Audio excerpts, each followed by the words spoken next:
Okay, everyone, we've got a new week, and my voice is still gubbed, as you can probably tell, but that's okay because we've got Joe and Asim on who can do most of the chatting here.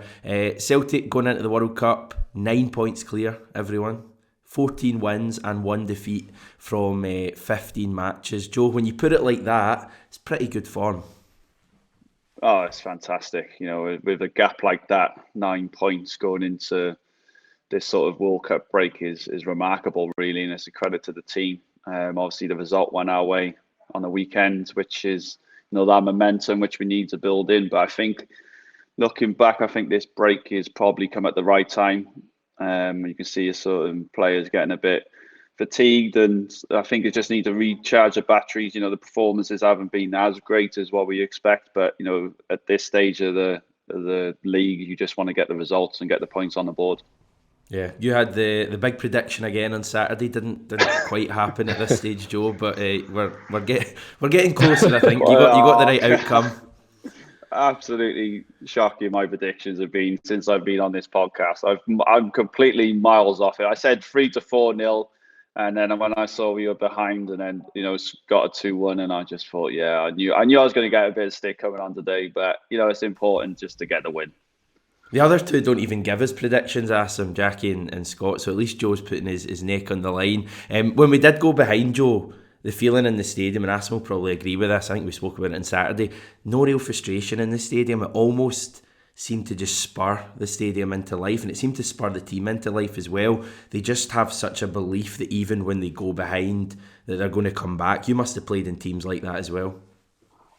Yeah, we have. Obviously, I think I'm surprised with a little bit of there wasn't a bit of frustration only because of the Rangers result sort of was there to increase that lead. But this is why we're the best fans in the world for me. They're always behind the team, and that belief goes a long way. Not just that, but on the pitch, once you've got your fans behind you, it always lifts you that sort of certain percentage and gets that momentum for you to try and get the result. And that belief, always inspires you to get the first goal and the second goal to win a game. Yeah, I think the fact that we got the equaliser so early as well helped. It didn't drag on, but as we alluded to on the after match reaction, it did feel like there was no panic in the stadium. You didn't hear the kind of groans at any misplaced passes. It just felt like a collective, everyone just rallying together. And you seen it with Ange as well. He was kind of rallying the crowd, which you don't often see from him. So it just felt like everyone was, in that firm belief that we're going to get back in this game. And yeah, I was pretty confident that we would, and it was good that we did it so early because we've had to work hard for our victories in the last week. All three games they were tough, and we've not been at our best in all three of them. But the manner of the victories, and yeah, it's encouraging to see that as well.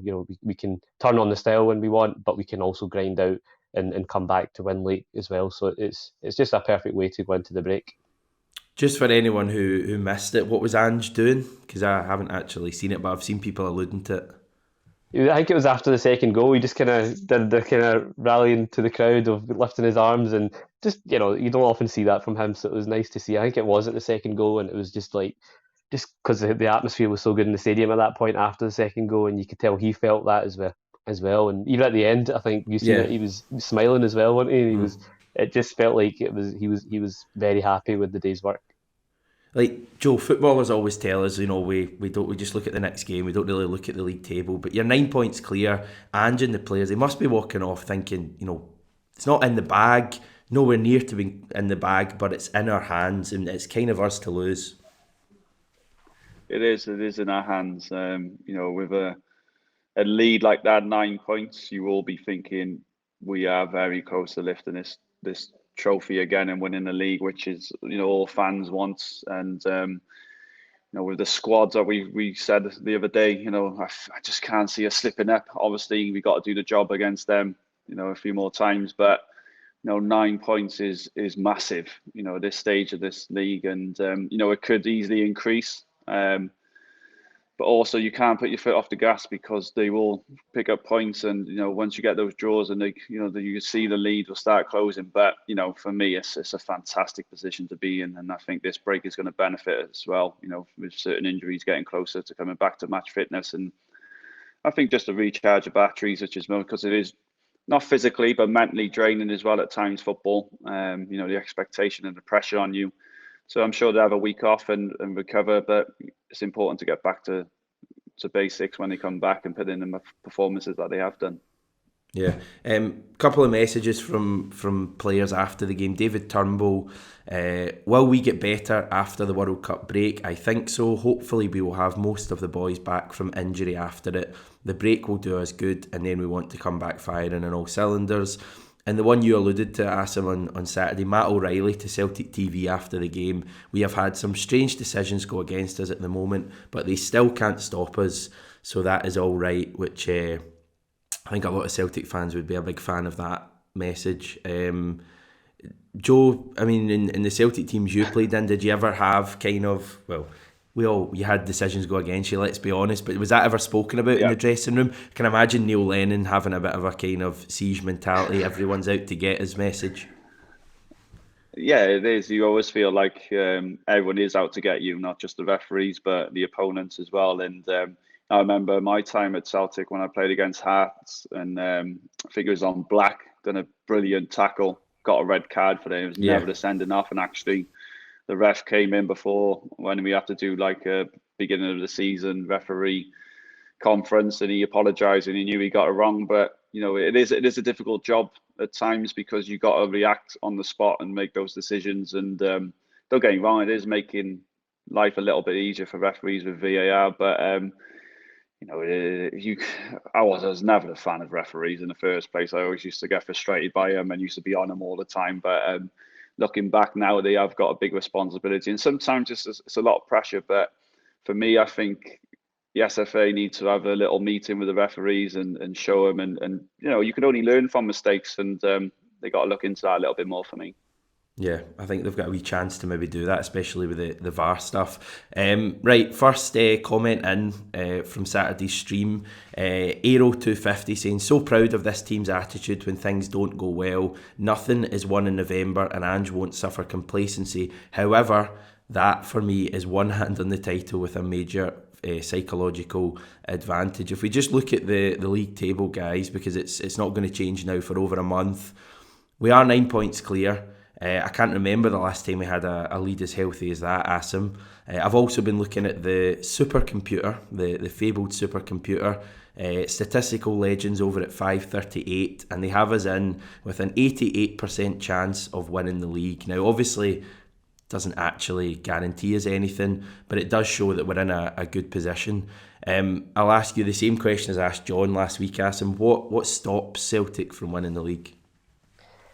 I think it could only be now complacency, because you've got such a healthy lead, and if you look at our form in the last year, since the Livingston defeat back in September of last year, we've lost one game. That's an incredible run of consistency. And for there to be a turnaround now, it would take a massive turn from both our end and from them across the city. They'll need to be near perfect.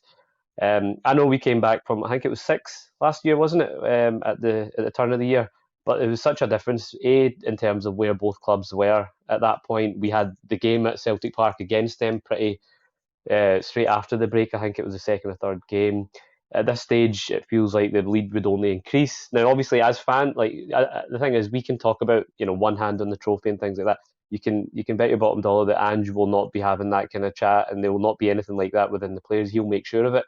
And we got stronger as the season went on last year, and Ange's teams notoriously do finish the season stronger. So I can only see us getting better, as Joe mentioned, after the break. So yeah, other than complacency and an absolute, you know, U-turn in form and results from both sides, you just can't see past us. Yeah, I mean, I've seen a lot of people, you know, looking at this time last year and saying, oh, we were so many points behind and we still win the league. And, you know, I get that point to an extent, but as you say, it's totally different. I mean, last season, I think you could see Celtic were a team in the up. Yep. I think this season you can see Rangers are a team certainly, you know, not in the up. And I think even though we're the team that are 9 points clear, I think we're actually going to, you know, get stronger after January, which is kind of worrying for the rest of the league. Joe, is there any kind of pitfalls you can see? I mean, complacency is one thing. I just don't see it coming for this team, though, the way, you know, they talk. No, I don't as well. And, you know, like we were saying, I think the pressure is more on Rangers, because one more slip up I think it is done. I really do think it's done. If you get into double figures with points, then that is a hell of a lot to sort of climb. So one more slip up from them, and then that's done. And that be in the back of their minds as well, going into these games, and knowing that they can't draw. And I don't think it'd be complacency in this Celtic team. I think that they've been through it a lot over the years. They've been professional about it. They get their job done, and they go off the pitch and they shake their hands. And I think that's just what we can see. From the outside looking in, they're very professional. They do their job. And that's the main thing. I can't see any complacency sticking into this team. And like I said before, if something does happen like that, you'll be out. As simple as that. We've got such a strong squad in depth, and there's players wanting to be in that starting lineup. So you've got to be on your game, because otherwise you all get dropped. That's exactly what I was going to say. I mean, I think I'd be slightly worried about complacency if we had the same players playing every week, regardless of form. That this squad is just so strong. I mean, our best player, in my opinion, Jota, if he goes off the boil, 2 matches, say, and doesn't put in a great performance, there's a chance that he doesn't start the next game. And because we have so many options there, Haksabanovic, even someone like James Forrest, who we haven't really seen in the last few weeks. So that fills you with so much confidence. And even, left back as well. We're going to come on in a minute and talk about Bernabei, but, even there's competition there, Asim, in an area that we didn't have last season. Yeah, and even you can just see the collective spirit. Like you mentioned Jota there. I don't know if you've seen the clip of him grabbing the ball after the first goal. Yeah. He was obviously behind the goal warming up, and he's the first one grabbing the ball and chucking it onto the pitch. And sometimes in the past when you've got players who aren't playing, they'll join in the celebration. But like you can just see there's such a collective team spirit. When you watch all the celebrations after every goal, everybody's getting involved. The players that are coming on are contributing. Half the time, a lot of our late goals are from subs that have came on or assists. So it just seems like there is such a collective team spirit right now. Everyone knows they've got such a huge role to play. It feels like there's an even split in terms of game time, be it our strikers, our wide players, centre backs. There's nobody that's settled in that position and know that their position is guaranteed. You've still got your captain and best player potentially to come back as well, and so it's just looking like we're in such a good place. And even psychologically as fans, if you compare it to last year, we all felt that we were still in that title race despite being 6 points behind.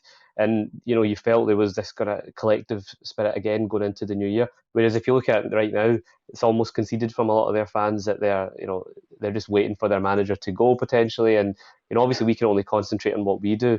But the fact is, you'll know yourself, Joe, after like you lose maybe before an international break, you've got a couple of weeks to stew on it. It's a horrible feeling. They've got 5 weeks now to sit on that drop points, and as fans and as a club in general, they know that we're kind of streets ahead at the moment. So it is just such a difference in a year, and yeah, you can only see things getting better as well. And who knows if we're going to be bringing in more players as well. So there's a lot to look forward to there. Mike wants to ask about Rio Hatate. He's asking how much did we pay for Hatate and have we apologised for the theft? He really did stand up in that second half. I mean, he was fabulous. They talk about players being brave and it's putting in a challenge or shrugging off an opponent, but sometimes it's just taking the ball and doing brilliant things with the ball. And Hatate in that second half on Saturday, Joe, was magic. What a player! Yeah, he thrives under pressure. He's one of those sort of players which likes the big occasions, likes to travel with the ball. Also, he's got an eye for goal as well. He's fantastic in those areas around the box. We've seen him a few times with his strikes. And this conversation we had the other day, the squad is so good. Even people who are on the bench can come on and make a massive impact. And I think that's why you're seeing the best out of these players, because they know if they put their foot off the gas, then they will be replaced and sat on the bench. So it lifts your game massively as an individual player, knowing that there's players who can come in, but it also drives you as well. You can see that togetherness in the squad, which goes a country mile better than the ability on the pitch. I think the off the pitch thing is down to a T. Everyone's in it together. They want to win. They want to win as many games as they can, and things like that go this extra yard, and that's why Celtic are in the position that they are at the moment. Yep. The other one coming in for Sean Lynch wanting to chat about Bernabe. He says Bernabe looks like he could add real value to the squad. I don't know if that was the case until his game versus County. Liked his work rate too. Ralston might get called up by Brazil. On Bernabe, who's certainly not Brazilian, he's Argentinian, but there was a clip going around on social media, I don't know if you've seen it, of a run he did on Saturday where he picked the ball up, I think 80, 90 yards from the county goal and drove with it and ended up receiving the ball back, I think on the kind of edge of the county box. And, I looked at that and it's fairly clear that Greg Taylor can't do that. Now, that's not a slight in Greg Taylor. I think Greg Taylor can do things that Bernabe can't, and he's a far more solid option than Bernabe. But my point is now that I think we've got two really different options at left back, but two really good options. And I think Bernabe is going to be a player to really look at in the second half of the season. I think he's getting more comfortable with every passing game. And, I think he could be a really big player for us, a really effective player second half of the season, Asim.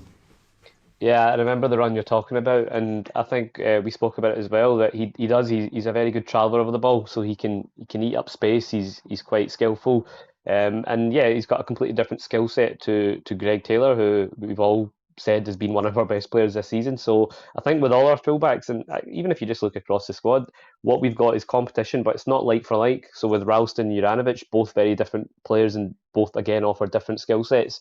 And likewise in the forward areas, we've got different options in the wide and centre forward area. So I think that's good to have different things that you can in game you can change up. It's not like bringing a like for like striker on or like for like fullbacks. They've got different things that they can bring to the game. And yeah, Bernabe's getting stronger as the season's gone on. He's still raw. You can see that there's still some things he can work on. I think his passing can sometimes be a bit more careful. But his ability on the ball for me has been impressive, and yeah, I'm looking forward to seeing him and a few of the others who Ange has mentioned will be getting more game time potentially after the World Cup break as well.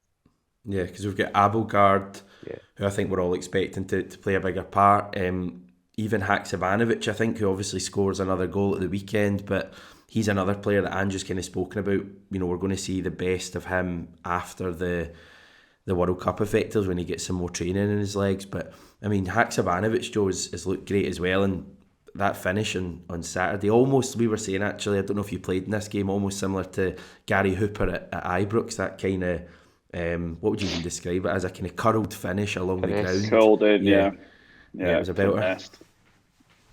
Yeah, and he's only going to get better. The more he trains with the team and more he gels with the team and understands the players who he's working with and plays to his strengths. And he's only going to get better, and you can see that with his finishing and his technique. Not just that, he's a willing runner as well. He'll do his job defensively. He'll help the midfield and sort of pressure the back four in a way, and sort of sets the tone for the players behind him to push up and follow him. So no, I gotta give the recruitment a little bit of a praise, because the recruitment side of it, the people who they've brought in at this club have been absolutely fantastic. I don't think there's been one bad signing. Players, and this is what we're talking about. We're talking about the left back sort of position, and Ange will be clever about that. It all depends the opposition who he's up against. Maybe if it's someone solid, Taylor will go in because he's going to be consistent. He'll do his job. So I think the recruitment side of it has been spot on, and it's only going to improve the more time and the more games they have. They only develop better as a player.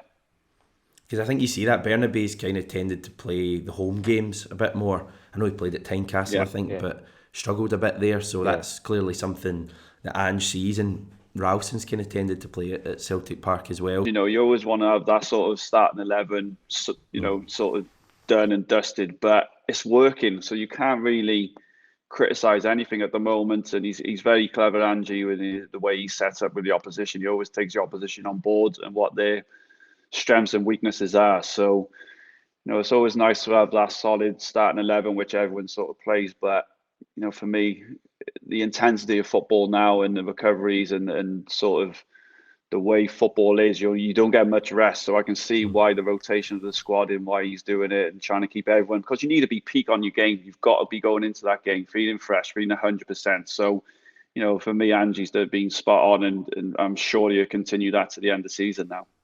Yeah, hopefully. Right, we're off to Sydney. Well, we're not off to Sydney, but Celtic are off to Sydney in the coming days.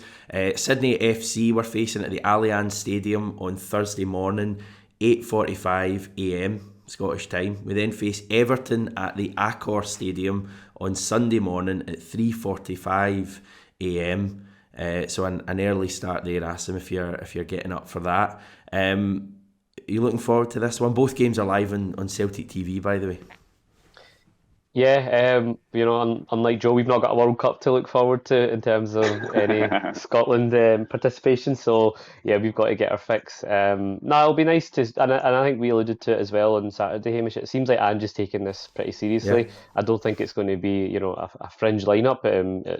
By any means, I think it will be our strongest side that he feels, and he's going to want to put on a show in his home country. So no, I'm looking forward to it. It'll be good to see us, again have a test against Everton. I don't know what kind of side they'll be putting out, and Sydney as well. So yeah, I'm looking forward to it. I'll definitely be getting up for that, and then it'll be good to see us in action before the World Cup starts. Is it Monday, the World Cup, isn't it?